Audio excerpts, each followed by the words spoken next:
Obesity is a significant global health challenge, and it's much more than just a cosmetic issue. As medical students, it's vital to see it as a complex chronic disease. The World Health Organization defines obesity as abnormal or excessive fat accumulation that presents a risk to health. We commonly use the body mass index, or BMI, as a simple screening tool. A BMI of 25 to 29.9 is classified as overweight, while a BMI of 30 or higher indicates obesity.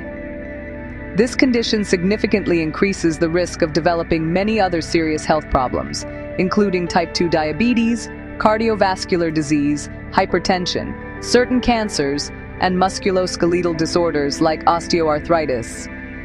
Understanding its multifaceted nature is the first step toward effective patient care.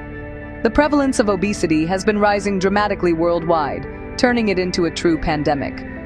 This isn't just a problem in high-income countries. It's increasingly affecting low- and middle-income nations as well. As future doctors, you will encounter patients with obesity in every specialty, from pediatrics to geriatrics. Therefore, grasping the fundamental principles of its pathophysiology and management is not optional. It is a core competency outlined in the MGR University MBBS syllabus.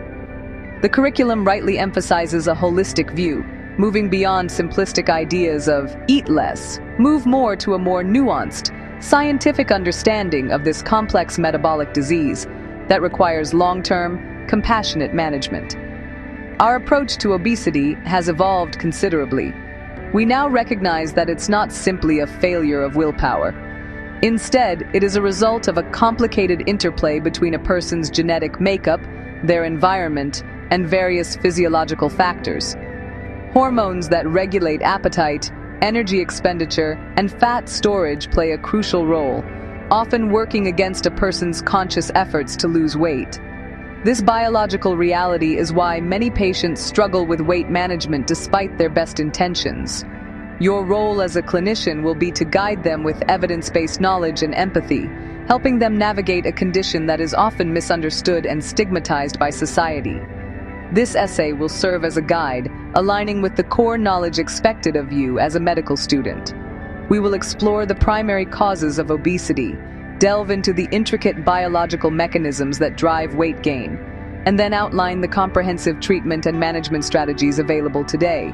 From dietary advice and exercise prescriptions to pharmacological interventions and surgical options, we will cover the spectrum of care. The goal is to equip you with the foundational knowledge needed to confidently and effectively support your future patients on their journey towards better health, moving from diagnosis to sustainable, long-term management and prevention. The development of obesity is rarely down to a single cause. It's a multifactorial condition. At its most basic level, obesity results from a long-term energy imbalance, where calorie intake consistently exceeds a person's energy expenditure. However, the reasons for this imbalance are incredibly complex. Environmental factors play a massive role in this equation. We live in what is often described as an obesogenic environment, characterized by the widespread availability of high-calorie, processed foods that are often cheaper and more convenient than healthier alternatives. Combined with increasingly sedentary lifestyles, where technology has reduced the need for physical activity in our jobs, transport, and leisure time, the stage is set for weight gain on a population-wide scale.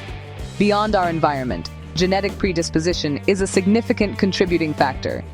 Research has identified numerous genes associated with BMI and obesity.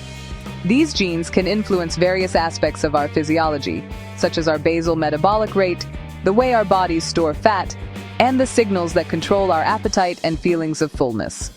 For example, variations in the FTO gene have been strongly linked to a higher risk of obesity. It's important to understand that having these genes doesn't automatically mean a person will become obese, but it can make them more susceptible to weight gain when exposed to an obesogenic environment. It's a classic case of genetics loading the gun and the environment pulling the trigger. Socioeconomic and psychological factors also contribute heavily to the risk of developing obesity. Lower socioeconomic status is often associated with limited access to healthy food options, fewer safe spaces for physical activity, and higher levels of chronic stress. all of which can lead to weight gain. Psychological factors, such as depression, anxiety, and eating disorders like binge eating disorder, can disrupt normal eating patterns and contribute to a positive energy balance. Furthermore, some medications, including certain antidepressants, corticosteroids, and anti-seizure drugs, can have weight gain as a side effect, which is an important consideration when managing patients with comorbid conditions. Finally, we must consider endocrine disorders as a less common but important cause of secondary obesity. Conditions like Cushing's syndrome, which involves excess cortisol production, and polycystic ovary syndrome, or PCOS, a hormonal disorder in women, are directly linked to weight gain and metabolic dysfunction. Hypothyroidism, where the thyroid gland doesn't produce enough metabolism-regulating hormones, can also lead to a modest increase in weight. As a medical professional, it is crucial to screen for these underlying medical conditions, as treating the primary disorder is essential for successful weight management in these specific patient populations. To truly understand obesity, we must look at the physiological mechanisms that regulate body weight. The human body has a sophisticated system for maintaining energy homeostasis, primarily controlled by the hypothalamus in the brain. This system involves a complex network of hormonal and neural signals that communicate information about short-term energy status from meal to meal and long-term energy stores, meaning the amount of fat tissue.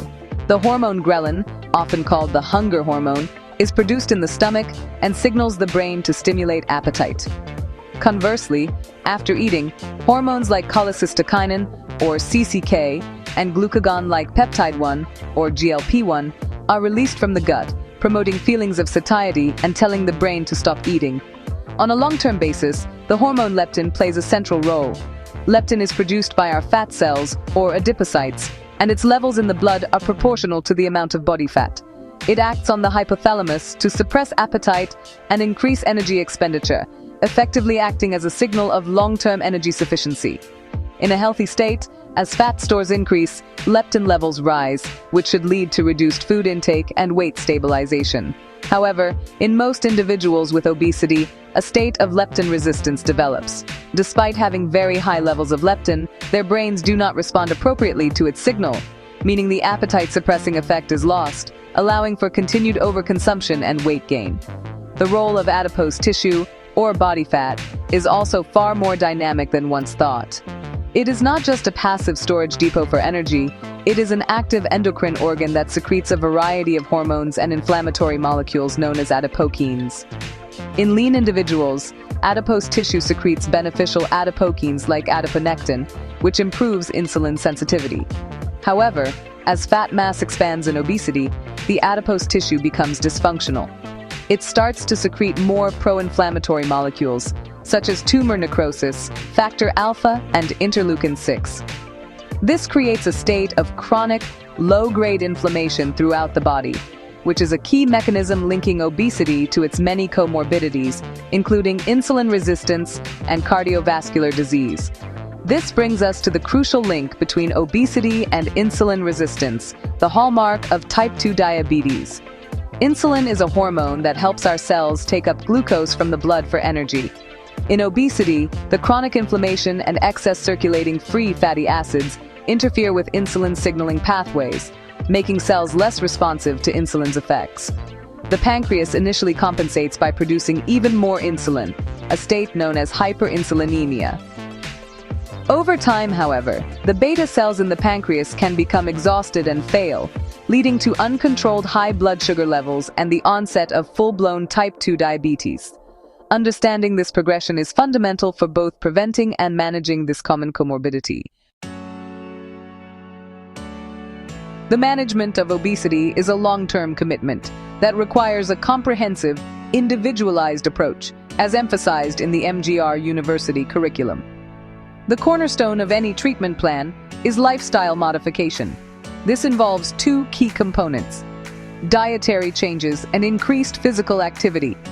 Dietary interventions should focus on creating a sustainable calorie deficit, typically of 500 to 750 kilocalories per day, to achieve gradual weight loss of about half to 1 kilogram per week.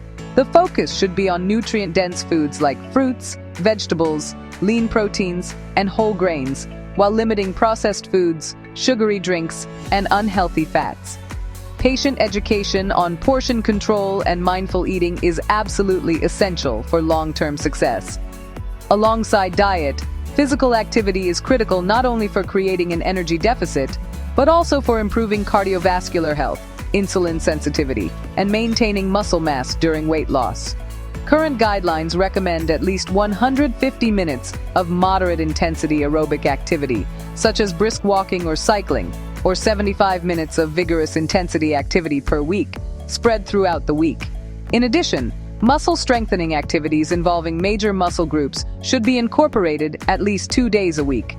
For sustained weight management, many individuals may need to aim for higher levels of activity, closer to 200 to 300 minutes per week, to prevent weight regain after the initial loss.